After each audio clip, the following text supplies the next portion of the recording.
Join me today as we use leftover Christmas cards and Christmas papers to make these interactive journal embellishments that look really cute tucked in a pocket. We're going to do different shapes and different sizes, and it is really, really easy.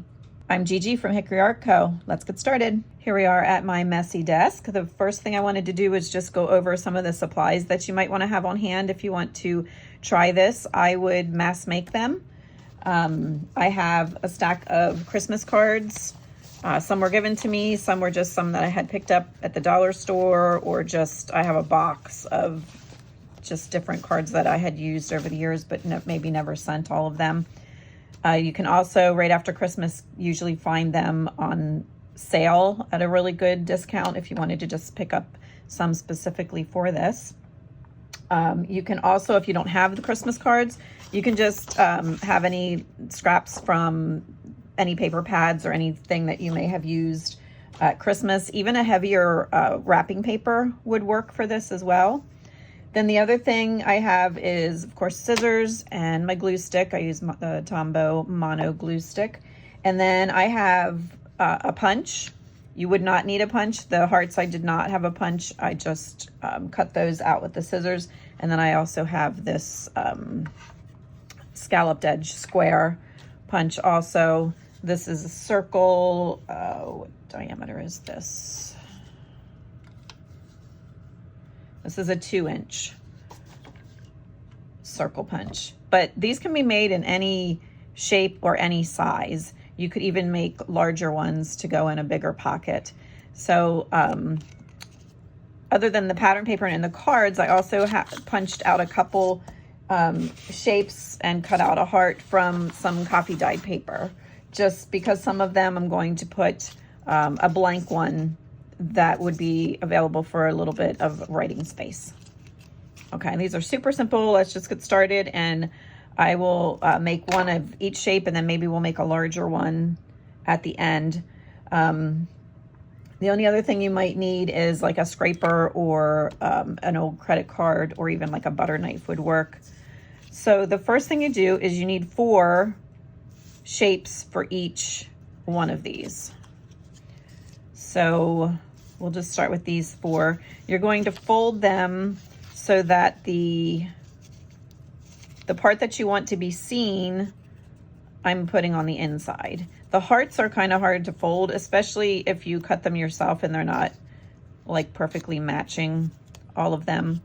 But you're going to fold them the best that you can, and if they don't completely match up at the end, we can go around with the scissors and trim them up. And then, oh, the other thing I forgot to mention is if you have a Dauber and some ink, you may want to use that. That can help to hide if they are not completely matching up at the end. I don't do the coffee dyed paper yet. And it doesn't matter if they're different weights of paper. Like I'm using this coffee dyed paper, which is just on a typical printer paper weight, with the heavier, this one's not heavy at all. The heavier cardstock from like a actual greeting card. I can see right now that that one's not matched up right, but that's okay. Okay, so we're going to next need the glue stick. Get something here to glue on. So I have my 4 pieces folded. If I was mass making these, I would cut all of my shapes, then I'd fold all of my pieces, and then I would assemble at the end. All right, so you're going to put glue on just half of the shape, and then you're going to glue and try and line up the center fold the best that you can, and the edges. Okay, then you're going to take the next one and put some glue on that, just half of it. And sorry, my off camera. Glue that half on, line up your edges, get your center fold in there. And then you just have this one area left to do. And this is a good time too when you can see what's going to line up and what's not, which is fine. The last One, you're going to be putting glue on both sides, not just half.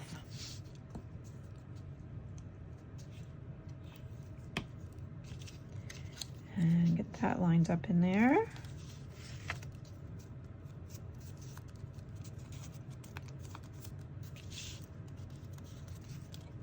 Okay.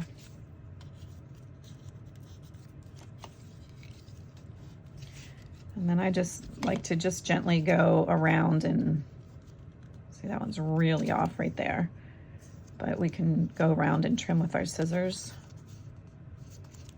And then that's the other thing I like the ink for too, is to be able to just doctor up anything that is really out of whack. So I'm just going to get in here a little bit closer on this one.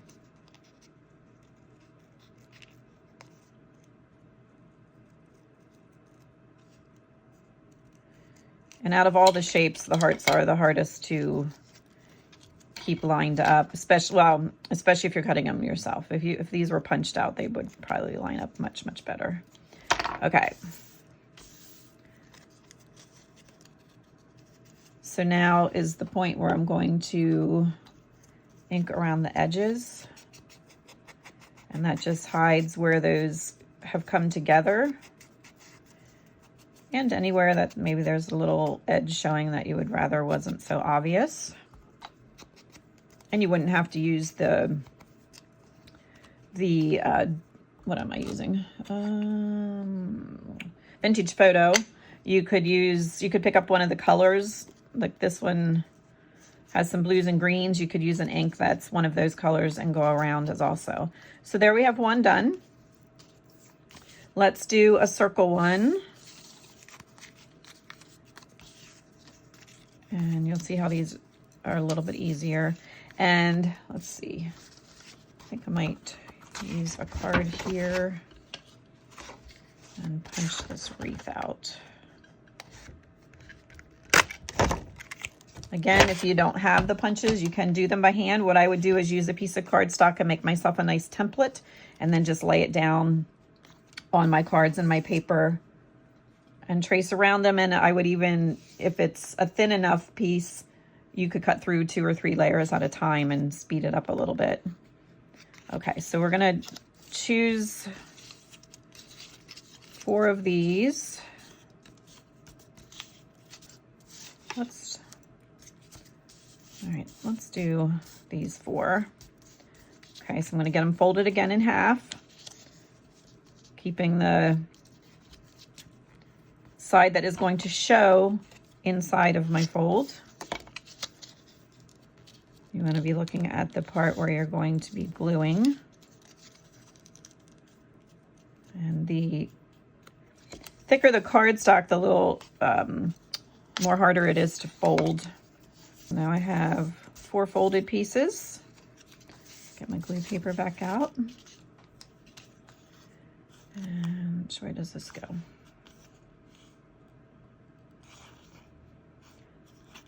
Actually, I might have folded that wrong. Let's refold that one this way. So it's up to you if you want to use like a non-directional piece, then it would be a little easier. Otherwise, you do have to pay attention to which way you're folding. All right, so again, just putting glue on half. Make sure my trees are right side up. Line it up in there in the fold the best you can.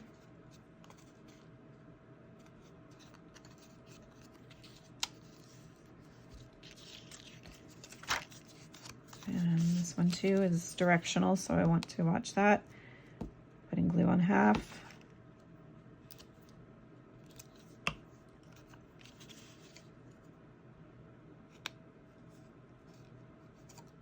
Sticking that one down.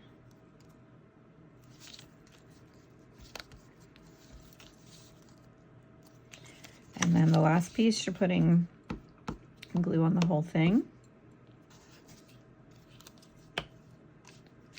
Line up your fold. Okay, so when you open that, you have the 4 areas. And again, if you want to go around and ink, you can. I wouldn't ink beforehand because you're just, what you're trying to cover up here is where the two pieces are coming together. So you would end up doing it again anyway.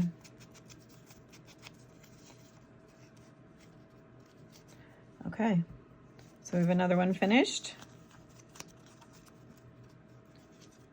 with the 4, that was our circle one. And we'll do a square one quick, and then we'll try and do a large one. So I will fold these off camera and then be back in a minute. The other thing I forgot to mention is you can also take from your greeting card, you can also cut out or punch out the little message that was on the inside, and that looks really nice in there too. So let's do one with that. Get my paper back here again. And again, real simple, just put glue on one side. This one I'm going to try and match up the scallops.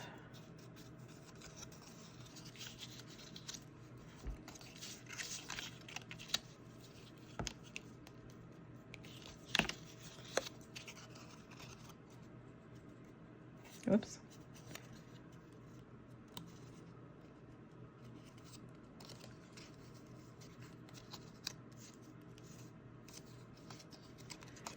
And then I had this stripe paper, so I folded it that way, and then that could be written on as for journaling, for like little lines on the paper.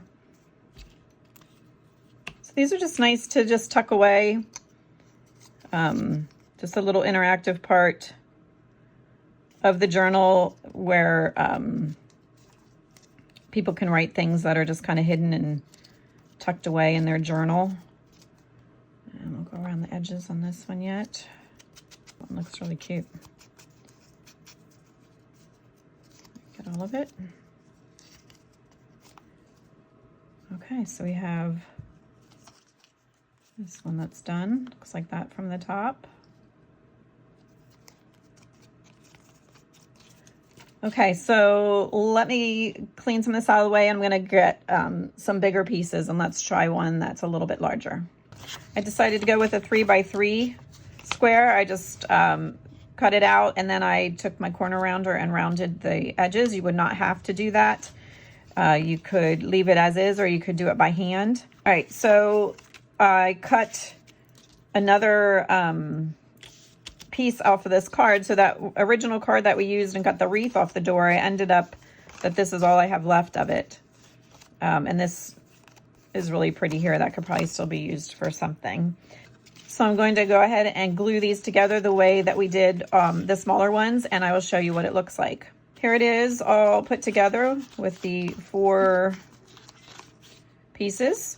So I wanted to show you also that you can go ahead and embellish this a little bit yet. I went through and dug out the clusters that we had made the other day in the video on using up your Christmas scraps. I can link that to this video at the end if you want to check that out. So I think maybe we'll put one of those on there. But then I also have this stencil that just looks like some old writing that you can't really make out what it is. And I think I'm going to put that just lightly there first.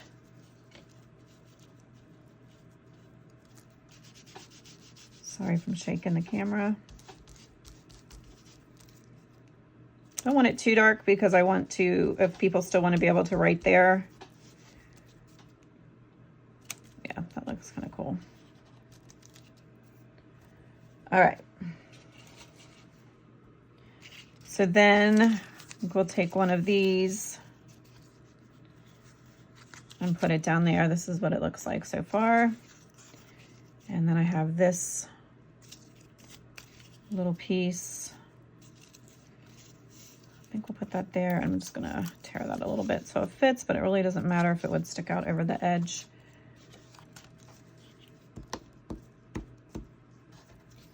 So you could go ahead and do this with the tiny ones as well. It would just be a little harder maybe to find what you want to put on, but when you have these, where we have one with the blank, you could do the same thing. Just put something lightly there, or if you have a stamp, you could do that. The stamp, like I have like this little Christmas tree stamp, you could do something like that on if you wanted just to embellish them a little bit further. So let me get this out of the way. And this is what we have on that larger one. All right, and I'll just pop these into the Rudolph journal so you can see how they would be used. This larger one, this was a paper bag pocket. Could just be tucked in there, and it's just a cute little interactive part of the journal. And then somewhere I had a tiny little here, then like a smaller version could just be tucked in a tiny little pocket like that. And it's just a nice little something extra to put in your journals. And they do not have to be out of Christmas cards, of course, and Christmas paper. You could do this for any journal using any type of cardstock or scrap. I will also link the video to how we made this Rudolph junk journal out of the little golden book, saving the spine and adding a larger spine there. Saving the golden spine, I should say. Okay, so let's see what we ended up with here. We have circles and hearts and squares, and we have this larger version as well. I think the circles and the squares are my favorite. I'm not really a heart type of person or flowery, but those do look really cute in a journal. And then, of course, we did the square with the scalloped edge, which was a punch, the circle one, and then the larger one that we just cut by hand and then added some embellishments to. Okay, I hope this inspires you to use up some more of your Christmas papers and your Christmas cards and mass make these so you have them when you are working in your journals next year. And like I said, it doesn't have to be just for Christmas. This could be an anytime thing to put in any journal. Thank you for watching, and check out the videos that I will link at the end. Have a great day.